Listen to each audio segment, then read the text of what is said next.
Eu saúdo os amados irmãos na graça e na paz do Senhor. Estamos aqui de novo em mais uma oportunidade para estudar a sua Bíblia, a sua palavra, para juntos nos edificarmos no conhecimento e na graça do Senhor. E nesta manhã vamos estar estudando a lição 4 das cartas de Paulo aos Gálatas, né? E nós vamos ter hoje uma lição maravilhosa, a nova condição do salvo, né? E hoje vamos ter essa grande oportunidade. Por isso eu convido os irmãos de já abrirem suas Bíblias no livro de Gálatas e manter aberta durante a nossa aula. E hoje vamos dar foco no capítulo 4, né? Nós teremos como objetivo na aula de hoje compreender que a condição de salvo é inegociável, é imperdível. Essa compreensão nos trará a condição de viver como verdadeiros filhos de Deus. Esse é o nosso objetivo na aula de hoje e que nós vamos, se Deus quiser, com sua graça, com o apoio do seu Espírito Santo, alcançar esses objetivos. E neste momento vamos estar em oração, suplicando a orientação do Espírito Santo para essa aula de hoje. Oremos ao Senhor. Ó Pai, obrigado pela tua graça, pela tua misericórdia que alcança nossas vidas, porque ela se estende de geração a geração e nos alcançou até hoje. Obrigado, louvamos o teu nome. Pedimos que pelo teu Espírito Santo esteja nos conduzindo, cada palavra que ela seja dita alcance os corações, como a semente plantada, a semente venha brotar, nascer e venha produzir frutos dignos de arrependimento em cada coração. Nós te rogamos agradecidos em o nome de Jesus Cristo. Amém. Graças a Deus. O relacionamento de Deus conosco não se baseia no cumprimento da lei, mas pela sua graça e misericórdia, pelo seu amor, Deus preparou um plano maravilhoso, um plano recheado de novidades, de benefícios que nós, como pecadores, jamais seríamos capazes de alcançar. Se nós fôssemos lutar com as nossas forças, nós não alcançaríamos, somente pela graça de Deus através da fé. E ser salvo tornando-se uma nova criatura em Cristo, precisa ser bem compreendido. Nós vamos abrir a Bíblia em Gálatas, no capítulo 4 e versículo 7, e eu queria que os irmãos acompanhassem comigo a esse versículo já disposto aí na sua tela. Eu vou ler uma vez e queria que os irmãos repetissem comigo. Portanto, você já não é mais escravo, mas filho, e por ser filho, Deus também o tornou herdeiro por Cristo. Então, leia comigo, para que essa mensagem fique gravada no seu coração. Leamos juntos. Portanto, você já não é mais escravo, mas filho. E por ser filho de Deus, também tornou herdeiro por Cristo. Olha aí, nós temos uma nova condição. De escravo para filho. É uma nova condição. E essa nova condição daquele que ganhou a cidadania foi pela fé. Eu quero pensar com vocês, nesta manhã, quais são essas condições, quais são esses benefícios que nós alcançamos. Ser salvo, tornando-se nova criatura em Cristo, precisa ser bem entendido à luz dessa nova condição que foi imposta ou que foi nos dada por Deus, nosso Pai. Essa nova condição em que o homem em Cristo se encontra, resplandece a graça de Deus em nós e nos faz motivos de muita ação de graça. Nós vivemos essa condição neste mundo perverso, cheio de coisas ruins. Principalmente nesses dias que nós estamos vivendo, a gente consegue perceber claramente a nossa pequenez, né? E essa condição dita privilégios e também responsabilidades que devemos conhecer e estar bem fundamentados. E é exatamente isso que queremos enfatizar na lição que vamos hoje saber e conhecer, que realça essa condição diante de Deus como salvo por Ele. Amém? Todos estão ligados? Vamos lá. A condição de filho em razão da consumação do plano salvífico do Pai. Abram a Bíblia em Gálatas capítulo 4 e versículo 4. E nós vamos aqui começar a entender essa nova condição. Lá em Gálatas capítulo 4 e versículo 4, acompanhe comigo. Está escrito: vindo, porém, a plenitude dos tempos, Deus enviou seu Filho, nascido de mulher, debaixo da lei. Se você tiver uma caneta e a oportunidade de registrar na sua Bíblia, marque aí, plenitude dos tempos. Quando chegou a plenitude dos tempos, Deus enviou o seu Filho, nascido de mulher, nascido debaixo da lei. Essa palavra plenitude dos tempos nos faz pensar. Houve uma preparação providencial que antecedeu o nascimento de Jesus. Deus preparou todo o ambiente. Vamos observar com detalhes quais foram essas contribuições para este acontecimento que aconteceu na plenitude dos tempos. Olha, se a gente observar, os gregos trouxeram a contribuição da língua, que a língua grega se tornou universal. O grego contribuíram de uma forma interessante no aspecto reflexivo. Os gregos trouxeram essa ideia de você pensar, de você refletir, de você buscar o conhecimento. E isso foi importante para o avanço do evangelho e do cristianismo. Era a chegada do novo tempo propício para Deus. O monoteísmo vivido pelos judeus, principalmente por aqueles que, se os irmãos se recordam, retornaram do exílio babilônico, foi algo marcante, além da expectativa da vinda do Messias. Deus, soberano, preparou o mundo para o advento do Messias. Era o tempo perfeito de Deus. E também nós temos a contribuição dos romanos.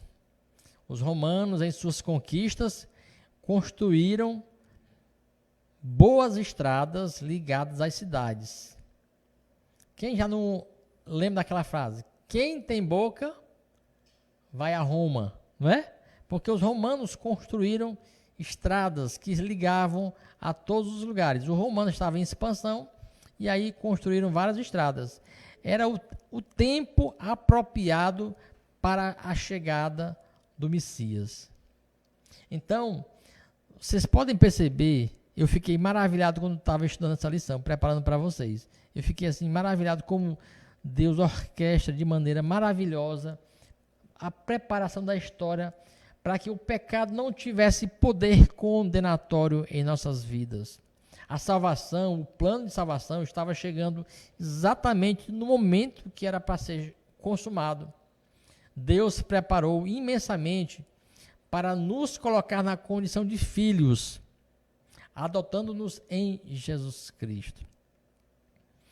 Por a gente usar essa expressão, nós somos filhos de Deus, e isso tem causado um relaxamento. Mas nós precisamos compreender com precisão o que significa essa condição de filhos de Deus. Tudo isso foi feito para a nossa reconciliação do Pai. Quando o homem lá em Adão, pelo seu pecado, quebrou o elo de ligação, na plenitude dos tempos, no tempo certo, no tempo pleno, tudo foi em função da obra redentora de Jesus Cristo para nós. Aí, quando pensamos nesta condição em que Ele nos colocou, devemos também pensar como Deus trabalhou em toda a história para que o pecado não tivesse esse poder condenatório em nossas vidas.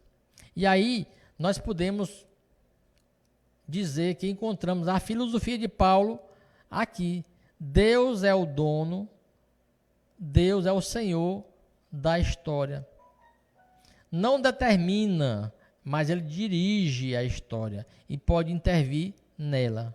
A história é teológica, tem objetivo, tem finalidade. Por isso que, nesse sentido, Jesus veio e cumpriu as profecias e todas as promessas na plenitude dos tempos. Amém? Então, vamos compreender essa condição de filhos nos outorga o selo da garantia desta nossa situação espiritual. O selo, quem já colocou carta, isso hoje não é muito mais usado, né? Antigamente se usava bastante. Você colocava a carta, colocava o envelope, ia no correio, colocava o selo na carta, né? Era garantia que aquela correspondência ia chegar lá no destinatário, né? Hoje o pessoal não usa mais carta, hoje é tudo no WhatsApp, né? Mas vamos lá. Que garantias são essas? Lá em Gálatas capítulo 4 e versículo 6, abram aí a Bíblia, por favor. E por vocês, porque vocês são filhos, Deus enviou o seu Espírito de Filho ao coração de vocês e ele clama: Abba, Pai. Que versículo maravilhoso. De perdidos a condenados. O Espírito do seu Filho é mais uma referência ao Espírito Santo. É um dos títulos que o Espírito recebe nas Escrituras. No coração, ou seja, lá no seu interior, no mais profundo do nosso ser, o Espírito está e atua no âmago da vida, lá no centro da nossa vontade. O Espírito está presente, faz parte da vida do crente. Então, ele é o selo, ele é a garantia da salvação que foi dada por Deus. É um presente de Deus para nós. É o dom, o Espírito de vida, porque nós somos feitos filhos, somos feitos filhos de Deus. Essa é uma dádiva do Espírito Santo, não vem de nossas obras, para que ninguém possa dizer, fui eu. É obra da redenção de Jesus Cristo. E nessa condição, diante de Deus, teve uma mudança radical, de perdidos para condenados. Eu queria que os irmãos observassem isso com bastante delicadeza, com bastante cuidado. Todos nós estávamos condenados, todos nós estávamos perdidos, sentença de morte. E agora, nessa nova condição, somos salvos, adotados como filhos, tendo recebido a dádiva do Espírito Santo. Nessa nova condição, Deus fez essa mudança e precisa que nós precisamos viver como filhos. Isso implica uma compreensão, um entendimento e vida que o Senhor coloca em nossos corações. Nós somos morada do Espírito Santo de Deus, habitação do Senhor.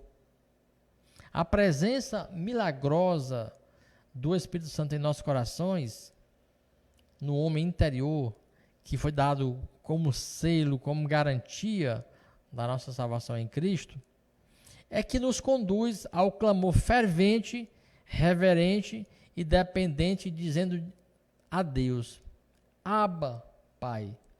Esse é o Espírito Santo que nos conduz a esse clamor fervente. Extraordinária menção à Trindade presente na obra de nos colocar nessa condição. Deus, o Pai, Jesus, o Filho que fez o sacrifício, e o Espírito Santo que sela esta condição. Que maravilhosa bênção. Amém?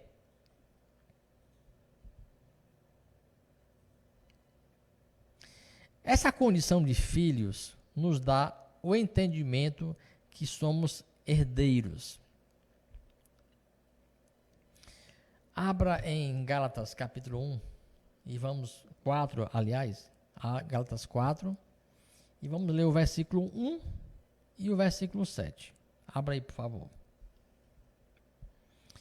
Digo, porém, que enquanto o herdeiro ainda é menor de idade, ele nada difere de um escravo, muito embora seja dono de tudo.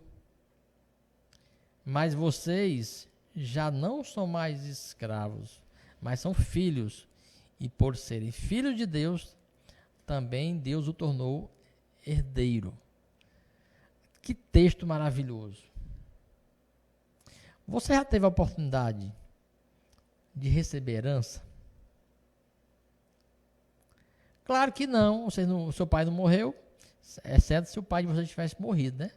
Se o pai de vocês tivesse morrido, então vocês já com certeza receberam alguma herança, seja ela material, seja ela psicológica ou espiritual.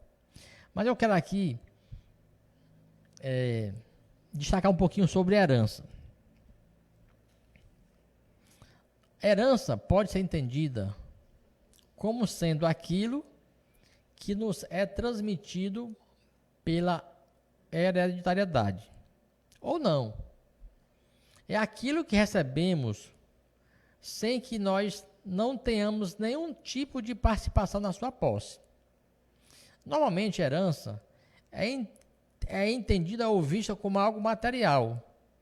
Mas, no sentido amplo da palavra, podemos compreender herança como qualquer legado que nos é deixado, seja ele material, psicológico ou espiritual. Normalmente, quando a gente trata de herança, a gente trata sobre bens materiais que os nossos pais nos deixam, né? Nessa visão, é importante a gente perceber que a herança pode ser material, pode ser também psicológico, como ensinamento, como educação, mas também pode ser algo espiritual, que é o que nós vamos tratar hoje. Nessa condição de filhos e, portanto, herdeiros de Deus, essa herança está fundamentada numa fé viva, cheia de esperança. Então, nós desfrutamos esta herança aqui e agora, mas nós desfrutaremos na sua plenitude lá na eternidade. É, portanto, uma realidade viva agora, mas também uma realidade futura, e futura bem próxima. Paulo disse que nós somos descendentes de Abraão, e essa descendência provém da promessa que Deus fez a Abraão lá em Gênesis: em ti serão benditas todas as famílias da terra. E de Abraão veio o Messias de Deus. herança de Abraão. Então, nós somos descendentes espirituais de Abraão e em Cristo fomos feitos herdeiros de Deus e co-herdeiros em Cristo. É por isso que nós nos tratamos uns aos outros como irmãos. Aqui, por exemplo, está nos apoiando o irmão Adelman, né? Está nos apoiando o irmão Tiago, presencialmente, e outros irmãos que nos apoiam também em oração. Nós em Cristo somos todos irmãos, todos filhos de Deus, através da fé. Somos descendentes de Abraão, co-herdeiros com Cristo, herdeiros de Deus. E nesta herança, não é por questões consanguíneas. Eu tenho meus irmãos, nós lá em casa somos 5 filhos, eu tenho 4 irmãos, nós somos irmãos consanguíneos. Mas também, essa herança que é espiritual não é pela prática de religião, como queriam alguns judeus. E é por isso que Paulo escreveu essa carta de forma espetacular, maravilhosa. Ele nos ensina que essa herança é herança nos dada por Jesus Cristo. Porque se nós nos tornamos filhos de Deus através da fé por Jesus Cristo, automaticamente nos tornamos herdeiros da promessa de Deus. E essa herança é uma herança espiritual. Eu pergunto aos irmãos, que mudanças tem causado na sua vida essa expectativa dessa herança? Pensem um pouquinho comigo. Vamos avançar?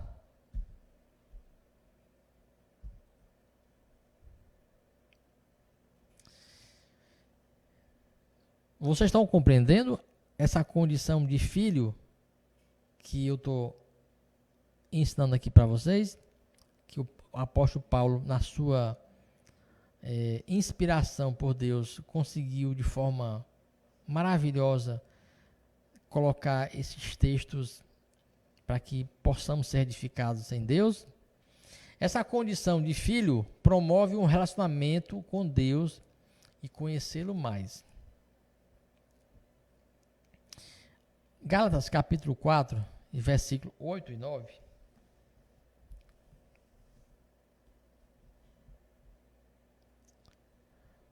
No passado, vocês não conheciam a Deus. Eram escravos daquele que, porventura, não são deuses. Mas agora, conhecendo a Deus, ou melhor, sendo por ele conhecidos, como é que estão voltando àqueles mesmos princípios elementares e fracos, sem poder? Vocês querem ser escravizados outra vez? Paulo faz aqui aponta o dedo na cara dos Gálatas. Como é que vocês que experimentaram a graça salvadora e agora querem voltar a ser fracos, presos, escravos de novo? Ele estava perguntando assim, vocês querem se tornar presos novamente? Se nós ansiamos tanto por liberdade, brigamos, lutamos, e esse é um direito que nós temos como brasileiros de expressar a nossa liberdade e às vezes até abusamos, né? É o que nós estamos vendo aí lá nos Estados Unidos, né? Pela morte daquele aquele cidadão, onde o policial usou da força e o matou. E como os americanos têm a livre expressão de liberdade, extrapolam e cometem barbaridades. Nós lutamos por liberdade. E Paulo aqui ele faz essa questão. Vocês querem ser escravos novamente? Escravo não tem direito a nada. Escravo segue rigorosamente as ordens de quem é o seu dono, o seu patrão. E Paulo, ele nos descreve não somente saber quem é Deus, mas quem ele é. Não somente saber a sua existência, mas saber sobre Deus, conhecer sua história, é bom. Mas esse conhecimento precisa ser diferenciado. Antes, quando nós vivíamos na vida de ignorância espiritual, nós fazíamos as coisas sem ter noção do que fazíamos, escravos do pecado. Mas agora, nessa posição de salvos, indica que existe algo relevante. Somos antes conhecidos por Deus e também o conhecemos. Se nós conhecemos a Deus é porque Ele nos conheceu primeiro. E o conhecimento que Deus tem de nós gera conhecimento que se pode ter dele. Não existe nenhuma busca por Deus, e sim um entendimento, porque Ele nos buscou primeiro. Sem a sua palavra, sem a sua revelação, nós vivíamos como míopes, não enxergamos a distância. Eu tenho esse problema, né? Quando eu tiro meu óculos, eu não consigo enxergar além de um palmo do nariz, né? Por isso, a Bíblia é como o óculos, nos faz perceber claramente. Quando nós éramos do mundo, a nossa visão era limitada, o nosso entendimento fraco, estávamos perdidos. E então esse relacionamento com Deus, esse conhecimento, gera um privilégio. E esse relacionamento que temos nessa nova condição de salvos, vieram somente do Senhor. Não veio da lei, não veio do nosso esforço, somente da graça de Deus. É por isso que eu estimulo meus irmãos amados, leiam a Bíblia, procurem conhecer a Deus, conhecer e prosseguir em conhecer a Deus. Esse deve ser o alvo da nossa vida. O conhecimento que Deus gera em nós, o conhecimento que nós podemos ter dele, esse conhecimento é em função de Jesus. A história da revelação nos ensina que nós podemos conhecer a Deus. Aliás, eu tenho um versículo, um episódio, que Tiago disse assim para Jesus: Senhor, mostra-nos o Pai. E Jesus respondeu assim: ô Tiago, eu estou aqui com você há tanto tempo e você me pergunta, mostra-nos o Pai? Quem me vê a mim, Tiago, vê o Pai. Jesus declarou isso. Ninguém conhece o Pai se não conhecer o Filho. Esse conhecimento de vida do Pai é em função de conhecermos a Jesus, ter essa experiência com Ele, porque viver com Jesus é viver com o Pai. Ver a Jesus, não ver com esses olhos, mas com os olhos espirituais, é ver o Pai. Este conhecimento está muito além de conhecer ou de ouvir falar, como Jó disse. Jó, depois de toda aquela experiência que ele teve, ele deu o testemunho. Antes eu conhecia o Senhor de ouvir falar, de ouvir dizer pelos outros, mas hoje eu te conheço plenamente. Não é a nossa intelectualidade, não é a nossa experiência de leituras espiritualizada de Deus. É o conhecer Deus na condição de filho que somos. Um exemplo disso é que a mãe conhece o filho de forma perfeita. Não precisa dizer nada, porque a mãe tem intimidade com o filho, não é verdade? Do mesmo jeito, esse nosso relacionamento com o Pai nos dará a compreensão completa quando estivermos no relacionamento perfeito. Eu conheço o Pai porque o Pai me conhece. Amém?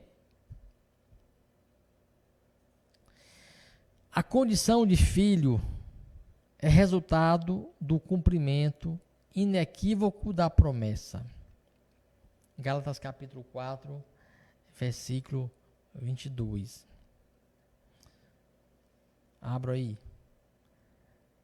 Pois está escrito que Abraão teve 2 filhos, um de escrava e um de livre. Eu li essa história e realmente, cada vez que a gente lê a Bíblia, a gente aprende lições maravilhosas. Paulo aqui era um profundo conhecedor da Bíblia e ele dá essa rebuscada e essa orientação, esse argumento, buscando lá a história de Abraão. A história bíblica mostra o episódio de Abraão. Pois está escrito que Abraão teve 2 filhos, um da escrava e um do livre. Vocês se recordam dessa história? Vamos lá. Deus chamou Abraão e fez a ele uma promessa. Através de ti serão benditas todas as famílias da terra. Certo? Muito bem. Abraão já era velho. Já tinha mais de 100 anos de idade. A sua esposa, Sara, além de ser velha, era estéril, isto é, não poderia ter filhos. Como então que essa promessa de Deus se realizaria se ele já era velho e a sua esposa, além de velha, era estéril? Isto é impossível. Mas para Deus não há impossível. Se ele prometeu, ele vai cumprir. Então, Deus prometeu a Abraão que através dele, da sua descendência, do seu filho, ele formaria um povo, uma nação. Fazia parte do plano de Deus.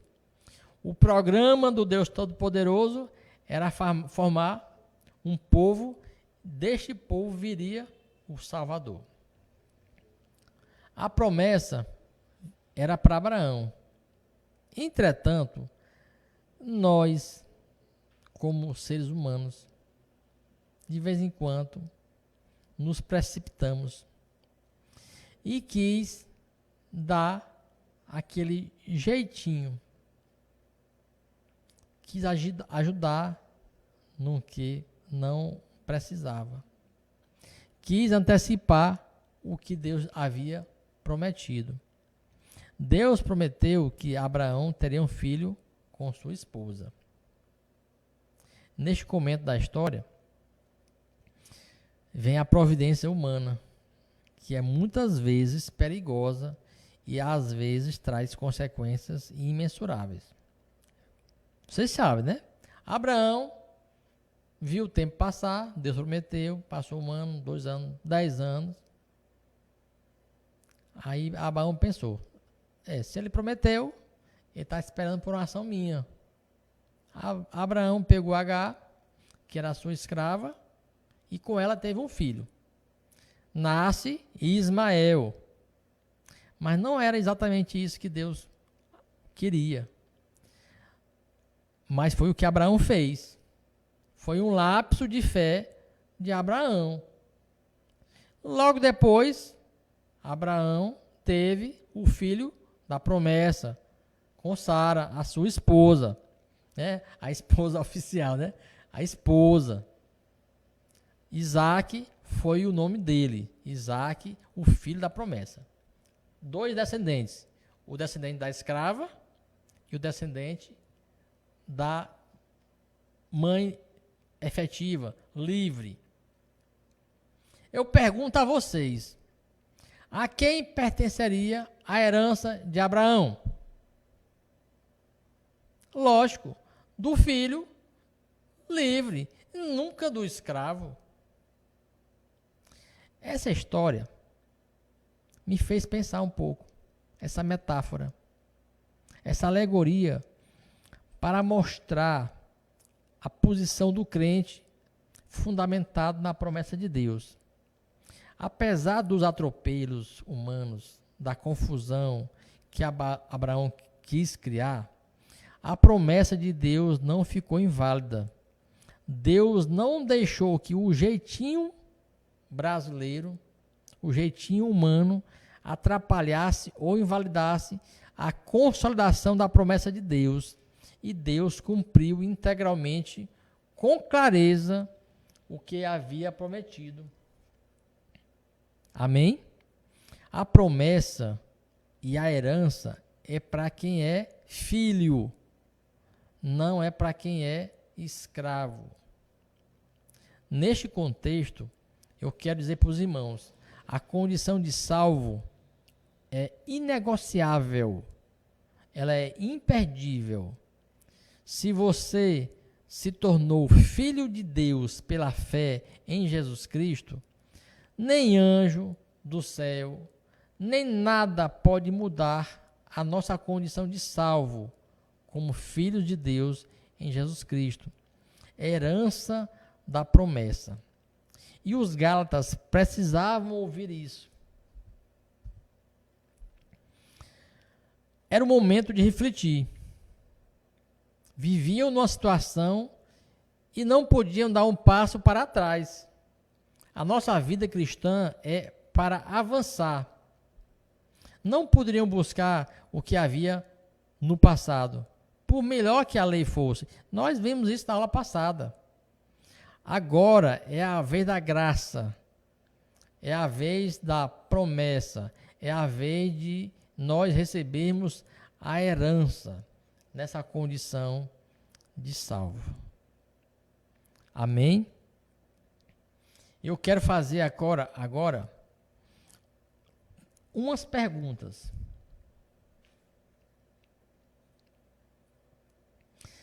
Como viver esta nova condição de salvo? E aí que eu quero aqui fazer 4 destaques. Como eu posso viver na plenitude essa condição de salvo? Primeiro, com gratidão a Deus por esta tão grande salvação. Já não sou mais escravo, sou filho, herdeiro da promessa de Deus. Isso nos deve causar gratidão, porque essa salvação é maravilhosa. Amém? Isso é viver essa nova condição de salvo. 2. Sempre crescendo na graça. Crescer na graça é exatamente conhecer, aprender de Deus. E só existe uma maneira, meus irmãos, é você ter comunhão com Deus estudando a sua palavra em oração. Não existe outro meio, outro remédio. E se nós fazemos isso com gratidão e crescendo na graça, nós vamos viver sempre na condição de verdadeiros filhos. Olhe o exemplo que Abraão fez. Nós não somos mais filhos de escravos, nós não somos mais escravos do pecado.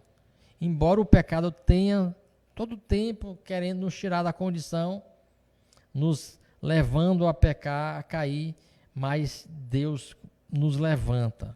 Nós precisamos viver na condição de verdadeiros filhos de Deus.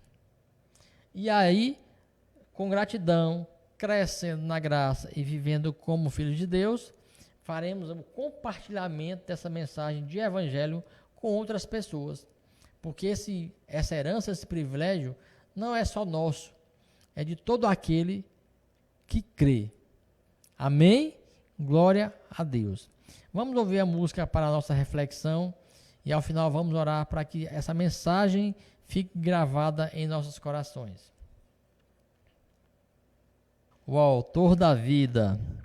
Se nós não estivermos dispostos a obedecer a Deus em Jesus Cristo, em pouco tempo voltaremos a ser escravos e aí não teremos mais liberdade, não teremos Jesus Cristo como o nosso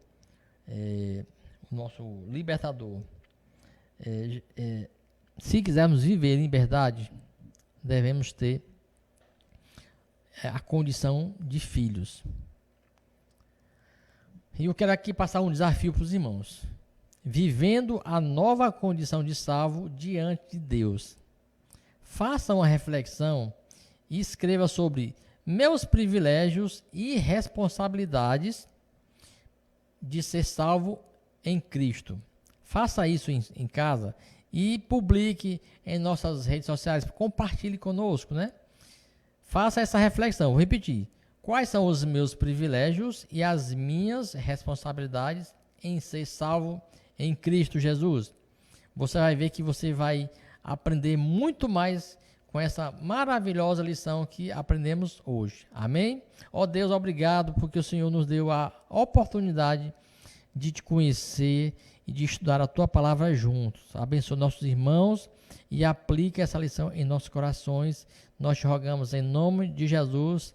Amém. E até o próximo encontro, pela graça de Deus. Amém.